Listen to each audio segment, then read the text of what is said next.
Des enregistrements partiels ou inaudibles. Les réactions des familles des observatrices tuées à Nararoz le 7 octobre sont variées. Pour certaines, c'est le soulagement. Pour d'autres, c'est un sentiment de déception et l'impression d'avoir été flouée. La famille de la sergente Shai Ashram déclare que les enregistrements leur permettent de tourner la page.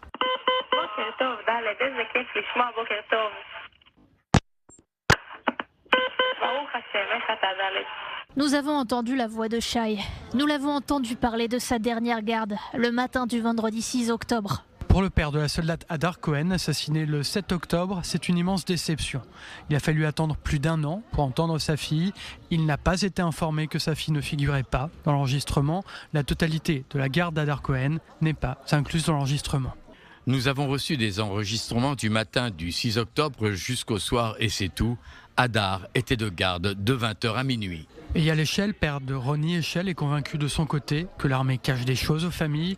Il décrit la remise des enregistrements comme désordonnée. Selon lui, le fichier audio est très bruyant, partiel et difficile à comprendre. L'armée explique qu'il faut encore mener des vérifications afin de déterminer si elle peut envoyer d'autres parties de l'enregistrement. Les familles attendaient, après 1 an de bataille juridique, l'intégralité des enregistrements des communications datés du 7 octobre, 24 heures avant et pendant l'attaque du Hamas, qui a coûté la vie à 3 commandants d'unités et 15 observatrices. Ces 15 soldats étaient surnommés les yeux d'Israël, car elles ne quittaient pas du regard leurs écrans et surveillaient la bande de Gaza. 7 observatrices ont été prises en otage à Gaza, Ori Megiddish a été sauvé et le corps sans vie de Noa Marciano a été retrouvé depuis, assassiné en captivité par les terroristes du Hamas.